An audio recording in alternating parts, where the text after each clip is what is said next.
चलिए, good evening सभी को।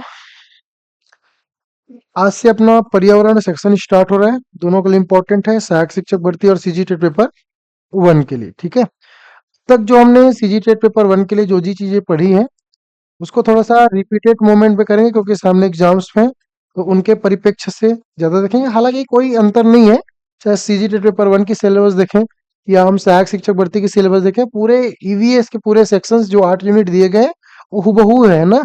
तो हमारी कोशिश ये होगी कि हम वन बाय वन चीजों को समझें, वन बाय वन चीजों को जानें।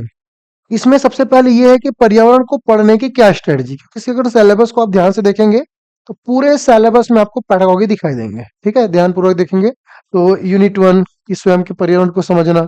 ठीक है, अब उसमें क्या ही समझोगे, पर्यावरण को समझ तो है, पर्यावरण के बारे में बच्चों की समझ, कि उनकी समझ कैसी है हमको क्या पता। ठीक है, तो ये सभी चीजें अलग अलग टॉपिक्स में क्या है दिए गए हैं। मन इन्हीं चीजों को आपको समझना है, बहुत ही इजी वे में चीजों को समझेंगे। और लगभग इसका जो वेटेज है वो पिछले बार तो 20 नंबर का था सहायक शिक्षक भर्ती में, और सीजी टेट में कितने नंबर का वेटेज है, 30 नंबर। ठीक है, अगर ध्यान पूर्वक पढ़ा जाए, चाहे सहायक शिक्षक भर्ती के लिए हो चाहे शिक्षक भर्ती के लिए हो, इसमें आराम से आपके 30 में 30 लाए जा सकते हैं, 20 में भी 20 लाए जा सकते हैं। अगर शिक्षक सहायक शिक्षक भर्ती की बात करो तो पूरे 20 में 20 मार्क्स गेन किए जा सकते हैं, और सहायक शिक्षक में और सीजी टेट में आपके आराम से 30 में 30 लाए जा सकते हैं। बस आपको थोड़ी सी समझ होनी चाहिए सिलेबस की, क्योंकि बाय द वे गलती हम लोग यही कर देते हैं कि हमको सिलेबस ही नहीं पता होता है कि सिलेबस में दिया क्या गया है। ऊपर ऊपर हम लोग पर्यावरण पढ़ लेते हैं, पर्यावरण में जनरली हम लोग प्रदूषण पढ़ लिए, ठीक है, कुछ पारिस्थितिक तंत्र पढ़ लिए और चले गए। तो ऐसा नहीं, ठीक है, यहाँ पे थोड़ा सिलेबस थोड़ी सी अलग है। ठीक है, तो सबसे पहले हम लोग देखते हैं कि पर्यावरण के सिलेबस में क्या क्या है। थोड़ा सा रिलैक्स हो जाएंगे, ज्यादा टेंशन नहीं लेना है। ठीक है, ज्यादा चेहरा भी नहीं बनाना है, ऐसा नहीं कि क्या हो गया। ठीक है, आराम से, ठीक है, नॉर्मल होकर चीजों को समझना है। तो सबसे पहले अगर हम बात करें सिलेबस में, तो इसके सिलेबस में यूनिट 8 तक दिए गए हैं। कितने दिए गए हैं, यूनिट 8 मतलब इकाई 8 तक अलग अलग करके दिए गए हैं, जिसमें ये इकाई 1 से स्टार्ट होगी और ऐसे ही इकाई 2 3 4 5 6 7 8। इसके सिलेबस में बहुत सारे क्वेश्चन छुपे गए हैं, इसलिए आपको सिलेबस पहले जानना बहुत जरूरी है। सबसे पहला है कि स्वयं के पर्यावरण को समझना। अब ये क्या बताना चाह रहा है, एक्चुअल में जो हमारा पर्यावरण है वो हमारे चारों तरफ है, और इसके कंपोनेंट्स भी, इसके घटक भी हमारे चारों तरफ है। तो एक्चुअली हमको ये जानना है कि पर्यावरण है क्या चीज, है ना, तभी तो आगे बढ़ेगा ना। तो पर्यावरण क्या है, इसका मतलब क्या है। पर्यावरण बहुत सारी चीजों से मिलकर बनी है। पर्यावरण के आर्थिक लाभ, ये आर्थिक दृष्टिकोण, पर्यावरण के सामाजिक, इसके राजनैतिक, इसके प्राकृतिक, इन सभी कंपोनेंट्स को क्या करना है, हमको समझना है। इन्हीं सांस्कृतिक, सामाजिक, आर्थिक और प्राकृतिक घटक को मिलकर क्या बना है, पर्यावरण मिला है। जनरली हमको सिर्फ एक चीज पे फोकस होती है, सामाजिक पे, या तो हमको चीज फोकस होती है किस पे, प्राकृतिक। हम दो चीजों को अक्सर छोड़ डालते हैं कि सांस्कृतिक और आर्थिक क्या चीज है। मतलब जितनी चीजें जो हमको पर्यावरणीय दृष्टि से बेनिफिट्स दे रहे हैं, लाभ दे रहे हैं, इकोनॉमिकल, ठीक है, वो सभी के सभी क्या आ जाएंगे, आर्थिक दृष्टिकोण में आ जाएंगे। जैसे कि हमारे छत्तीसगढ़ में वन एक अलग से टॉपिक है, और वन से हमको बहुत सारे बेनिफिट्स मिल रहे हैं। ठीक है, लगभग हमारे यहाँ साल का, सैगोन का, तेंदुपत्ता का उत्पादन किया जाता है। आप सबको पता है पूरे भारत में 17% जो इनकम्स है वो तेंदुपत्ता का हम छत्तीसगढ़ वाले का है। ठीक है, बीड़ी बनाते हैं जिससे, ठीक है, बीड़ी पत्ता समझ गए ना। कोई है क्या तेंदुपत्ता भी नहीं कोई, मतलब तुम लोग नहीं, मतलब तुम्हारे आसपास घर वाले लोग। ठीक है, तो उनका देखेंगे तो इस प्रकार से इकोनॉमिकल बेनिफिट्स आपको देखने को मिलेगा। बहुत सारे इंफ्रास्ट्रक्चर जो लकड़ी है, फर्नीचर्स है, वो बनाई जाती है, या इसी में आपका जो कोयला वाला चैप्टर है वो भी इसी के टॉपिक के अंतर्गत आएंगे। ठीक है, तो ये सभी बेनिफिट्स हमको कहाँ देखने को मिलता है, पर्यावरण के अंतर। इसके पूरे घटक को समझना है, पूरे घटकों को पढ़ना है, और साथ ही साथ ये ध्यान रखना है कि इन पर्यावरण का हमारे बीच क्या इंटरेक्शन, क्या अंतःक्रिया है। जैसे कि फॉर एग्जाम्पल एक पेड़ का या एक चिड़िया का बोलूं, एक चिड़िया का हमसे क्या संबंध है, इसी को आपको जानना है। तो क्या संबंध है, चिड़िया कहाँ बैठती है, पेड़ पौधे में। पेड़ पौधे में क्यों बैठती है, अपना कुछ खाने पीने का जुगाड़ करने के लिए। अब वो स्वयं पेड़ पौधे कुछ ना कहीं से खाना पीना बना रहा होगा, कहाँ से बनाता है, सूर्य के प्रकाश से। ठीक है, अब सूर्य के प्रकाश से पेड़ पौधे खाना बना रहे हैं। अब कहीं ना कहीं हमसे इससे क्या संबंध है, तो हमको ऑक्सीजन देने वाला कौन है, पेड़ पौधे, और हमसे क्या प्राप्त कर रहे हैं वो, कार्बन डाइऑक्साइड, हमसे इन द सेंस हमारे एनवायरमेंट से, है ना, मनुष्य और मनुष्य की जो क्रियाविधियां हैं, गतिविधियां हैं, उनके थ्रू पेड़ पौधे क्या प्राप्त करते हैं? Carbon dioxide. तो ये कार्बन डाइऑक्साइड प्राप्त कर रहे हैं, तो कहीं ना कहीं हम एक दूसरे से संबंध है। अब चिड़िया उस डॉल पे बैठी है, तो चिड़िया का भी हमारे साथ कुछ ना कुछ संबंध होगा, ठीक है। कहीं न कहीं वो भोजन को सेवन कर रही है, फिर वो कहीं न कहीं हमारे एक-दूसरे से कनेक्टेड है, तो बहुत सारी चीज़ें हैं जो एक-दूसरे से। अब इनके बारे में एक बच्चे के मन में क्या चल रहा है, एक बच्चे के मन में क्या दृष्टिकोण है, इसी को हमको समझना है पर्यावरण के अंतर्गत। अब इस पूरे टॉपिक में हमको पढ़ना क्या है, सबसे इम्पोर्टेंट ये कि इस पूरे टॉपिक में हमको पढ़ना क्या है। तो इस टॉपिक में ये पढ़ना है कि पर्यावरण के जितने अलग-अलग कंपोनेंट्स हैं, जितने अलग-अलग घटक हैं, चाहे सामाजिक हो, चाहे आर्थिक हो, चाहे प्राकृतिक हो, चाहे सांस्कृतिक हो, इन घटकों को जानना है और इन घटकों से हमारा क्या रिलेशन है, हमारा क्या संबंध है, उसको समझना है। अब इनको जब हम समझना है तो सबसे इम्पोर्टेंट है कि बच्चों के दृष्टिकोण, इसको आपके दृष्टिकोण एज टीचर नहीं समझना है, एज टीचर तो जानना ही है, लेकिन बच्चों के दृष्टिकोण से समझना है कि उसके मन में क्या क्या चीजें आती है, हम ये क्यों पढ़ रहे हैं, इसके बारे में क्यों जानना चाह रहे हैं। क्योंकि देखो ये सामाजिक और अगर मैं सांस्कृतिक बात करूं, तो सांस्कृतिक कहने का मतलब ये है कि आपके जो तीज हैं, त्योहार हैं, आपके जो खेल हैं, अलग अलग इवेंट्स आप जो खेलते हैं, ठीक है, ये सभी किसमें आ जाएंगे? सांस्कृतिक। जैसे आप गेड़ी तिहार मनाते हैं, है ना, गेड़ी तिहार मतलब जिसको क्या बोलते हैं? गेड़ी क्या बोलते हैं, कौन सा इवेंट है वो? हरेली त्योहार, ठीक है। अब हरेली त्योहार का कहीं ना कहीं हमारे पर्यावरण से बहुत बड़ा रोल है ना। और वो हरेली इसीलिए मनाई जाती है क्योंकि हम लोग पर्यावरण से डायरेक्ट बिलोंग कर रहे हैं, तो वो सांस्कृतिक परिदृश्य से तो है बेनिफिट्स, ये कहीं ना कहीं खेल विधा को बढ़ा रहा है, समाज में एक एकरूपता ला रहा है ना, कहीं ना कहीं हमको मेल मिलाप का समय दे रहा है, इन सभी चीजों को पढ़ना है। ऐसा नहीं कि तीज त्योहार हमारे सिलेबस में नहीं है, ऐसा नहीं बोल सकते। वो छत्तीसगढ़ के जितने तीज त्योहार है, यहाँ से भी क्वेश्चन पूछ सकते हैं। क्यों? क्योंकि यहाँ पे लिखा है सामाजिक, आर्थिक, प्राकृतिक और सांस्कृतिक। तो भले यहाँ पे नहीं लिखा है कि छत्तीसगढ़ के त्योहार के बारे में पढ़ना है, लेकिन वो क्वेश्चंस बनेगा। क्लियर है? चलिए आगे बढ़ते हैं। तो ये पहला यूनिट, इसके बारे में इतना चीजें पढ़नी है। अगले यूनिट में समझते हैं कि पर्यावरण के बारे में बच्चों की समझ कैसी है, कि पहले से उनको कुछ आता है कि नहीं आता है। सीडीपी में आप पढ़ते हैं कि छोटे बच्चे खाली स्लेट नहीं होते, तो क्या होते हैं? हाँ, वो एक खाली स्लेट नहीं होते, वो एक छोटे पौधे की तरह होते हैं। एक टीचर उस पे सिर्फ पानी डालता है और उस पौधे क्या करता है? बड़ा करता है, ग्रोथ करता है। यही है ना? कि ऐसा तो नहीं कि वो एकदम खाली है, नहीं, वो कहीं ना कहीं एक छोटे पौधे की तरह है। और उस पौधे को जो टीचर आपको क्या करना है? सींचना है, आगे बढ़ाना है, ग्रोथ और डेवलपमेंट करना है। ऐसे ही कि उस पर्यावरण के बारे में बच्चों की समझ कैसी है, इसको विकसित करना है। और ये ध्यान रखना है कि उनके मन में जो भी सवाल उठ रहे हैं, जो भी प्रश्न उठ रहे हैं, उन सभी को उनके अनुभव से सॉल्व करना है। यहाँ पे देखेंगे, इसके अंतर्गत हम लोग बच्चों की समझ को जानेंगे, बच्चों का दृष्टिकोण क्या है, और 5 से 7 व 8 से 14, ये दो अलग अलग संवर्ग बच्चे हैं। एक क्या है 5 से 7 और एक क्या है 8 से 14। तो 5 से 7 का मतलब क्लास 1 और 2, और इसका 3 4 5, ठीक है, इसके बच्चे हैं। तो इन क्लास के बच्चों की पर्यावरण के प्रति क्या समझ है, इसको जानना, और कैसे पता करें कि उनको कितनी समझ है। शिक्षण विधि अपनाएंगे पर्यावरण की, है ना। अब पर्यावरण की शिक्षण विधि ऐसा नहीं कि जो लेक्चर देंगे, तो लेक्चर नहीं देंगे, हम क्या करेंगे? करके सीखने पर देंगे। अनुभवात्मक सीखना, यहाँ पे लिखा भी होगा कि हम लोग उनको क्या करेंगे? अनुभव से सीखने में मदद करेंगे। तो उनका खुद का अनुभव और लर्निंग बाय डूइंग, चीजों को करके क्या करेगा? सीखेगा। तो यही जब चीजों को करके सीखेगा, तभी धीरे धीरे बच्चों में क्या आएगी? उनकी समझ बैठेगी। तो इसके अंतर्गत हम लोग पूरे जो सीडीपी के कॉन्सेप्ट है, सीडीपी कॉन्सेप्ट मतलब एक टॉपिक है, आपने पढ़ा होगा सृजनात्मकता। क्या है? सृजनात्मकता। ये पढ़ने जाएंगे। साथ ही साथ इसके अंतर्गत और बहुत सारी टॉपिक्स हैं, जैसे कि हम बच्चों को कौन कौन से शिक्षण विधि को यूज करें, ठीक है, ताकि बच्चे समझ पाए। तो हम जो शिक्षण विधियां हैं, इसको यहाँ से पढ़ेंगे, ठीक है। और शिक्षण विधि के बाद एक और पढ़ेंगे, माइक्रो टीचिंग, हिंदी में क्या बोलते हैं? सूक्ष्म सूक्ष्म शिक्षण विधि जिसको बोलते हैं, ठीक है। और लेसन प्लान के बारे में भी, योजना कैसे बनाए, ठीक है। और वो जब ये हम लोग प्लानिंग बनाएंगे, योजना बनाएंगे, उसमें बच्चों का रोल इंपॉर्टेंट है। इस प्रकार की समझ हम बच्चों क्या करेंगे? विकसित करेंगे। और जब ये सीखेंगे तो उसमें समाज और वयस्क की क्या भूमिका होगी।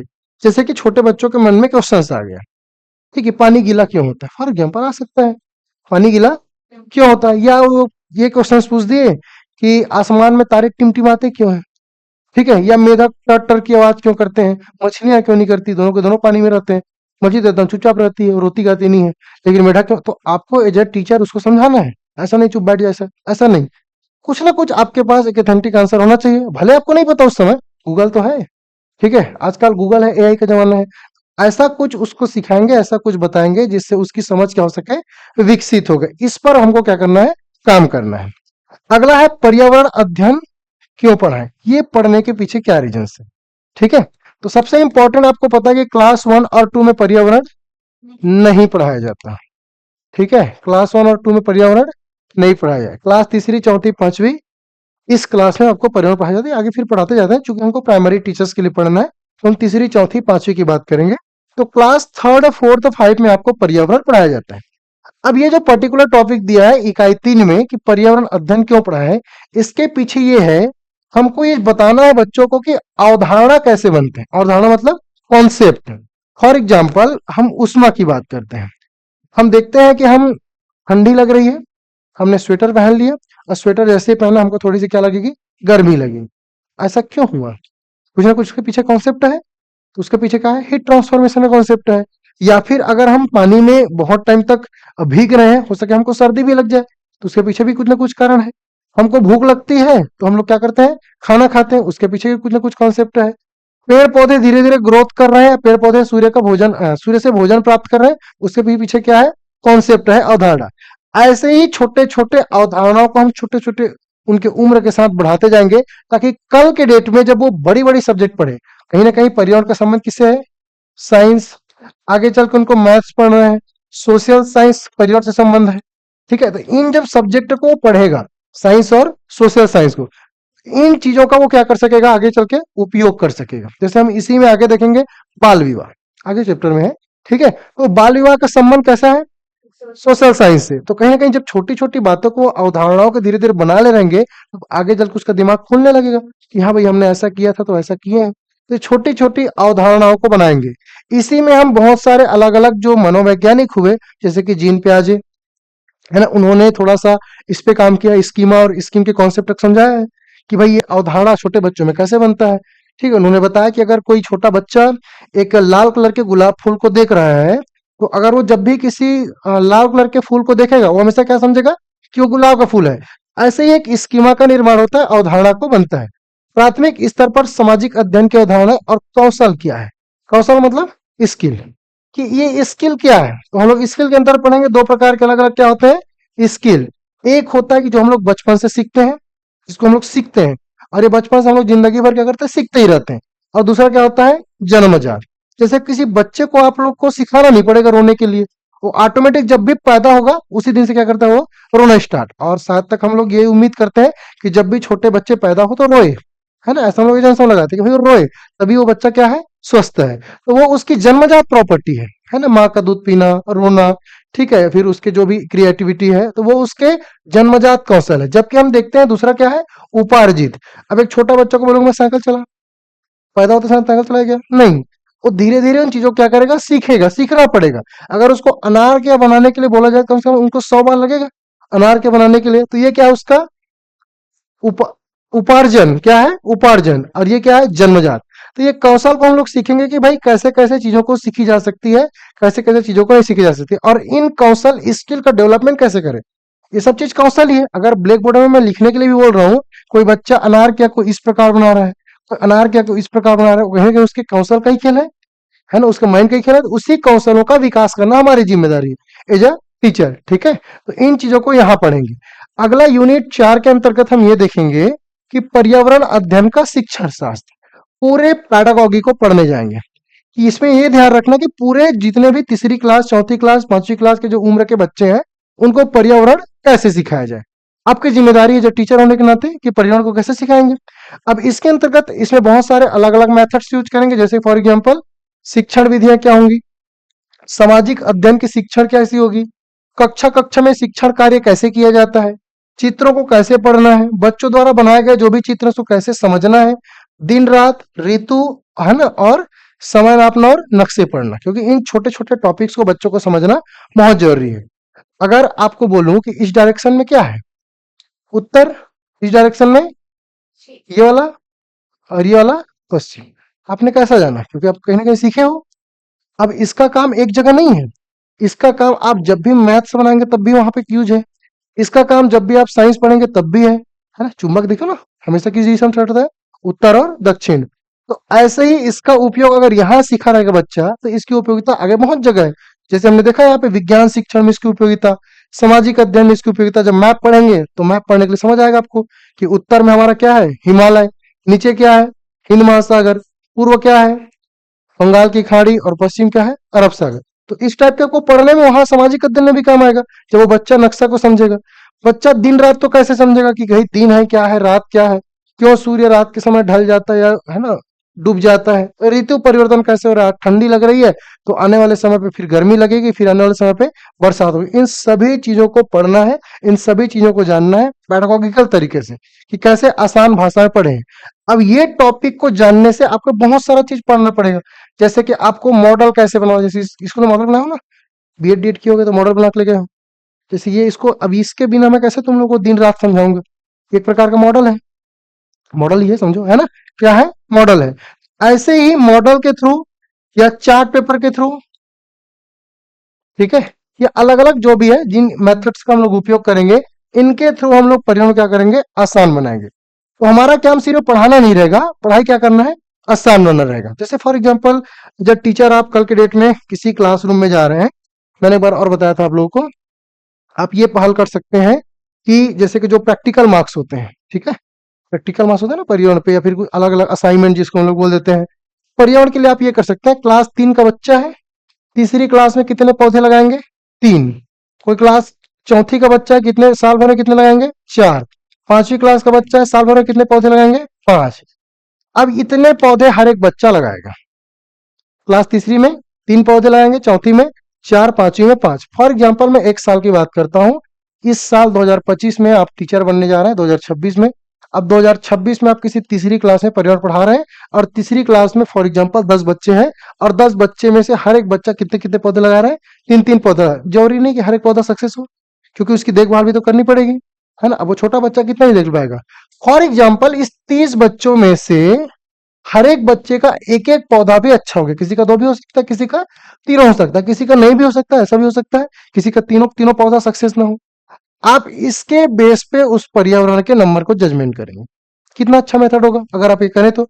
बजाय आप असाइनमेंट दे रहे हैं, ठीक है, आपने असाइनमेंट दे दिया, और असाइनमेंट में कुछ भी है ना टॉपिक्स दे दिया और उसको खुद लिखते नहीं है, या तो पेरेंट्स लिख रहे हैं, या तो किसी अड़ोसी पड़ोसी से लिखवा रहे हैं, आप लोग खुद ऐसे किए होगे, ठीक है। तो ये ना करके हमको क्या करना है, ये करना है। इस एक मेथड हो सकता है, ठीक है। अब ये मेथड आपके बच्चों का ये काम आएगा कि कल के डेट में बच्चा अगर तीसरी क्लास में एक पेड़ भी अगर सक्सेस कर गया, साल भर का समय रहता है, जब स्कूल खुलता है तो कौन सा महीना रहता है, जून जुलाई, और इसी समय बरसात रहता है। तो जब ये आएगा तो एक पौधा लगाएगा, साल भर इसकी देख रेख करेगा, ठीक है। एक पौधा मतलब 3 पौधे क्लास तीसरी में। ऐसे ही चौथे में भी लगाएगा, पांचवी में लगाएगा, छठवीं, सातवीं, आठवीं, नवीं, 10वीं तक पूरा पर्यावरण रहता है। पूरे 10वीं क्लास तक क्या करेंगे, पेड़ ही लगाते रहे, सब्जेक्ट के हिसाब से उतारो, पर्यावरण के हिसाब से। फॉर एग्जाम्पल इसके मान के चलो इतने स्कूल के कार्यकाल में 10 पेड़ क्या हो गए, सक्सेस हो गए, है ना, 10 पेड़ क्या हो गए, सक्सेस। अब ये बच्चा जब 10वीं पढ़ के 10 पेड़ सक्सेस करेगा, कल के डेट में सोचो ये इंजीनियर बनेगा, क्या बनेगा, इंजीनियर बनेगा।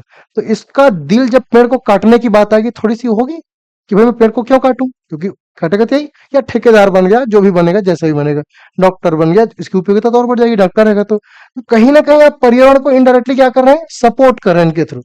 ऐसे बहुत सारे मेथड हो सकते हैं जिनके थ्रू हम लोग पेडागोजी क्या करेंगे, आसान तरीके से पढ़ा सकते हैं, ठीक है। अगले चैप्टर में हम लोग ये ध्यान देंगे कि पर्यावरण अध्ययन व कक्षा कक्षा की गतिविधियां, कि कक्षा में कौन कौन सी गतिविधियां कराएं। आपने वो देखा है, एक साउथ की मूवी है, एक को एक लेडीज रहती है, स्कूल की प्रिंसिपल रहती है, गीता मैडम, है ना। उसके क्या नाम है, हाँ गीता रानी, ठीक है। उसके स्कूल में देखा मैडम रहती है, वो मैप बनाई रहती है क्लासरूम में, ठीक है। और बच्चों को क्या सिखाती है कि बेटा अगर आपको दिल्ली से छत्तीसगढ़ जाना है, फॉर एग्जाम्पल कहाँ जाना है, दिल्ली से छत्तीसगढ़ जाना है, तो कौन कौन से राज्य को आप क्रॉस करके जाएंगे, या फिर किस प्रकार से जाएंगे। या एक और मेथड हो सकता है, हाँ सिंह, यहाँ पे अगर फॉर एग्जाम्पल तमिलनाडु है, क्या है, तमिलनाडु, अगर आपको छत्तीसगढ़ से तमिलनाडु जाना है तो आप किस प्रकार से जाएंगे। इस प्रकार से वो सिखाती रहती क्लास में। कितना अच्छा मेथड है वो, कितना आसान तरीके से सीख जाएगा। हमको तो यही नहीं पता कि कहाँ पे कौन सा लोकेशन है। अगर आप इस रूप में बच्चों को पढ़ाना स्टार्ट करें, ठीक है, तो आसानी से बच्चे क्या कर पाएंगे, सीख पाएंगे। एक मेथड बता रहा हूँ, और बहुत सारे अलग अलग मेथड हो सकते हैं जो हम लोग क्लास में सीखेंगे। फॉर एग्जाम्पल कि भाई ये एक्टिविटी या गतिविधि क्या है, और कौन कौन से हम लोग टीचिंग लर्निंग मटेरियल उपयोग में लाएंगे, और इन गतिविधियों का आयोजन हम कैसे करेंगे। छोटे छोटे प्रयोग करेंगे, चर्चाएं करेंगे, क्षेत्र भ्रमण करेंगे, सर्वे करेंगे, प्रोजेक्ट करेंगे, लाइब्रेरी का यूज करेंगे, और विभिन्न संसाधनों का उपयोग करके उसका क्या करेंगे, मूल्यांकन करेंगे। अब यहाँ पे हम लोग छोटे छोटे चीजें पढ़ रहे हैं, चर्चाएं, क्षेत्र भ्रमण, सर्वे, प्रोजेक्ट और पुस्तकालय। अब इसका क्या रोल है, अगर आप किसी बच्चे को पर्टिकुलर एक टॉपिक देते हैं कि गाय का निबंध लिखिए फॉर एग्जाम्पल, तो बच्चा क्या पढ़ेगा, गाय हमारी माता है, यही ना, सबसे पहला लाइन तो ही रहेगा, गाय हमारी माता है, ये भी हम भी लिखे हैं, वो भी लिखेगा। दूसरा क्या, गाय के चार पैर होते हैं और एक पूंछ होती है, और ऐसी 10 लाइन लिख के आएंगे। कम से कम उसको ये माइंड तो हुआ कि ये होता है, इसके बेनिफिट्स ये है, बेनिफिट तो पता चला, तो कम से कम है ना। पूछ होते हैं, ये होते हैं, अलग बात है, कम से कम गाय हमारी माता है तो इतना तो पता चला, वो माता है तो कम से कम उसका संरक्षण तो करेगा। तो हम इनडायरेक्टली गौ संरक्षण कर रहे हैं, इनडायरेक्टली हम लोग पशु प्रति प्रति इज्जत मतलब सम्मान प्रकट कर रहे हैं। दूसरी बात ये है, अगर हम क्षेत्र भ्रमण के लिए ले जाएं, अक्सर छोटे बच्चों को क्षेत्र भ्रमण के लिए चिड़िया उड़िया घर लेके जाते हैं, कहाँ लेके जाते हैं, वहाँ तो छोटे बच्चों को अगर हम चिड़ियाघर लेके जाते हैं क्षेत्र भ्रमण कराने, तो वहां से समझ आता है कि इन सभी चीजों को बांध के क्यों रखा गया। छोटे बच्चे मन में आएगा ना कि भाई ये जंगल है, जंगल में तो खुले रखने चाहिए, आपने इसको बंद कर करके रखा है, तो इसके पीछे रीजंस क्या है, ठीक है, कोई बताएगा कि क्यों चिड़ियाघर में पशु पक्षियों को बंद करके रखा जाता है। और हम लोग इधर ज्ञान देते हैं कि चिड़ियाओं को या फिर जानवरों को खुले आसमान में रहना चाहिए, तो क्या रीजन है, क्या रीजन है। हाँ, वेरी गुड, एक तो संरक्षण के लिए हो गया, और प्रदूषण प्रदर्शन के लिए, हाँ। हाँ ठीक है, बहुत बढ़िया, और बताओ, ट्राई करो, और क्या हो सकते हैं। गए हो ना जंगल सफारी, गए हो, नहीं गए हो? ये तो यहीं बगल में है जी, ठीक है, चले जाए, ठीक है, एक आध दिन। तो क्यों रखे हैं, एक हो गया संरक्षण के लिए, दूसरा विलुप्त प्रजाति जो हो रहा है उसको सेविंग के लिए, और क्या रीजन हो सकते हैं। आप देखेंगे जब भी आप ऐसी जगह पे जाएंगे, तो उनके बारे में पहले 4 लाइन दिया रहता है, ये है, इसका ये बेनिफिट्स है, ठीक है। हमको ये इनडायरेक्टली बताया जाता है या डायरेक्टली ये बताया जाता है कि समाज में इनकी उपयोगिता क्या है। सबसे बड़ा चीज है खाद्य श्रृंखला, ठीक है, क्या है, खाद्य श्रृंखला। फॉर एग्जाम्पल, अगर सांप नहीं होते, सबसे अगर देखा जाए दुष्ट तो सांप ही है, कभी भी किसी को डस ले, खत्म है की बार में, ठीक है। अगर सांप नहीं होते तो क्या होता, मेढक की जनसंख्या बढ़ जाती, सिंपल सी बात है, ठीक है, क्योंकि मेढक को खाने वाला वही है। जगह जगह मेढक आपको दिखाई देते हैं, अभी भी 2-4 दिख गए तो दिमाग खराब हो जाता है। तो सोचो अगर जगह जगह आपको मेढक की संख्या बढ़ जाती तो क्या होता। अगर फॉर एग्जाम्पल मेढक नहीं होते, तो किसको खाते हैं, किसको खाते हैं मेढक, छोटे मोटे कीड़े मकोड़े खाते हैं, है ना, उनकी संख्या बढ़ जाती, तब भी प्रॉब्लम है। सांप को खाने वाला या सांप को मारने वाला कौन है, कौन है, अलग अलग बहुत सारी चीज, जैसे कि आप न्यूलक सुने होंगे, ऐसे 2-4 और है ना जो सांपों है ना खत्म करते हैं, खा रहे हैं। छिपकली की संख्या बढ़ रही है, जिसके कारण से कीड़ों मकोड़े की संख्या कम हो रही है, छिपकली खाने वाला कोई और है। ये पूरे खाद्य श्रृंखला को मैनेज करने के लिए हर एक जानवर की उपयोगिता बहुत जरूरी है, हर एक जानवर की। दूसरी तरफ ये है कि चिड़ियाघर में हम उसको अगर रखे हैं, तो जैसे आपने बताया कि इसके संरक्षण और इसका संवर्धन की जिम्मेदारी हमारी है, और ये बताना है समाज के लोगों को कि इसकी उपयोगिता हमारे अंदर कितनी व्याप्त रूप में है। अगर शेर को रखे हैं, तो शेर की क्या उपयोगिता, अगर शेर नहीं रहेंगे तो हमारा क्या दिक्कत हो सकता है।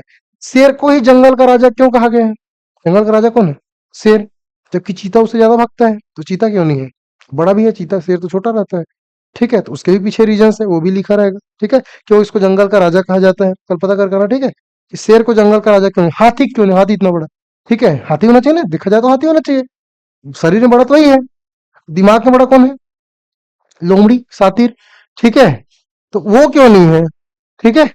लेकिन राजा कौन है, शेर। तो कल दिमाग में ये लेकर आना कि हाथी उससे कई गुना बड़ा है शरीर में, दिमाग में उससे भी और कई बड़ा, और दूसरे प्राणी है जानवर है ना, लेकिन ये शेर क्यों है जंगल का राजा, कुछ कुछ वो अपने आप को घोषित थोड़ी किया है कि मैं जंगल का राजा हूँ, किंग ऑफ लायन। ऐसा तो नहीं ना कुछ उसके पीछे रीजन है, कल पता करना, ठीक है। अगला है सर्वे मेथड। क्या है मेथड? सर्वे। सर्वे करने से हमको ये पता चलता है क्या सही है क्या गलत है, कितनी मात्रा में इसकी है कितनी मात्रा में इसकी नहीं है। ये सब चीज हमारा आंकड़ा को बढ़ाता है बच्चों के, जिसको बढ़ाता है आंकड़ा क्षमता। प्रोजेक्ट कार्य, ठीक है, पुस्तकालय, ये सभी चीज हम लोग आने वाले समय पे पढ़ने वाले हैं और कक्षा में इसकी उपयोगिता के बारे में पढ़ेंगे।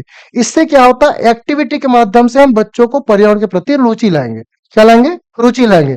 और अगर किसी भी सब्जेक्ट में हम लोग इंटरेस्ट ले आए, रुचि ले आए, तो हमारे लिए बहुत उसकी उपयोगिता क्या हो जाती है, बढ़ जाती है। तो ये हम लोग पूरे पर्यावरण के इकाई 5 में पढ़ने वाले हैं, ठीक है। अगला है इकाई 6, बहुत इंपॉर्टेंट टॉपिक है इकाई 6, ठीक है। यूनिट 6। जनरली हम देखते हैं कि पर्यावरण पूरे हमारे आसपास की चीजों से मिलकर बनी है, लेकिन आप देखेंगे कि हमारा आपसी संबंध कैसा है। सबसे पहले तो ये जान लें, हम बोलते हैं ना वसुदेव कुटुंबकम, कि पूरा विश्व हमारा क्या है, परिवार जैसा है। दूसरे हम लोग ये बोलते हैं कि भारत देश हमारा महान है। तो हमारा देश महान कब है? जब हर एक घर महान होगा तभी महान होगा। तो हम इसी को समझेंगे, हमारा आपसी संबंध कैसा है, ठीक है। आपसी संबंध मतलब आपके खुद के संबंध कैसे कैसे हैं, कौन कौन से आपके रिलेटिव किस प्रकार के आपसे संबंध रखते हैं। इसमें हम लोग परिवार के बारे में जानेंगे, एकल परिवार और संयुक्त परिवार है। एकल परिवार मतलब ऐसा परिवार जिसमें माता पिता और उसके अविवाहित बच्ची हो। अविवाहित बच्चे, अविवाहित ना याद रखना, कैसा बच्चा? अविवाहित, उसको क्या बोलेंगे? एकल परिवार। संयुक्त मतलब कोई और रहे, अविवाहित के बाद कोई और है, चाचा हो गया, चाची, बुआ, फूफा, जो भी है वो क्या कहलाएगा? संयुक्त परिवार। बहुत सारी सामाजिक बुराइयां हैं, जैसे कि बाल विवाह, दहेज प्रथा, बाल श्रम, चोरी, ठीक है। ये जितनी भी सामाजिक बुराइयां हैं, इनके बारे में जानना बहुत जरूरी है, क्योंकि इन सब से ही आपको बचाना है छोटे बच्चों को। कल के दिन वो बड़ा होगा तो उनको पता होना चाहिए कि बाल विवाह के क्या क्या नुकसान है। फायदे गिना के नहीं आ जाना क्लास में कि बाल विवाह के 4 बड़े बड़े फायदे हैं, 1 2 3 4। कल के दिन वही बच्चा में बड़ा होगा तो किसी को भगा के ले जाएगा, ठीक है। तो ऐसा नहीं करना है। तो बाल विवाह के सही में क्या नुकसान है उसको बताना है। सेकंड क्या है? दहेज प्रथा। अब ये बहुत बड़ा बीमारी है दहेज प्रथा, ये सच में बहुत बड़ी बीमारी है।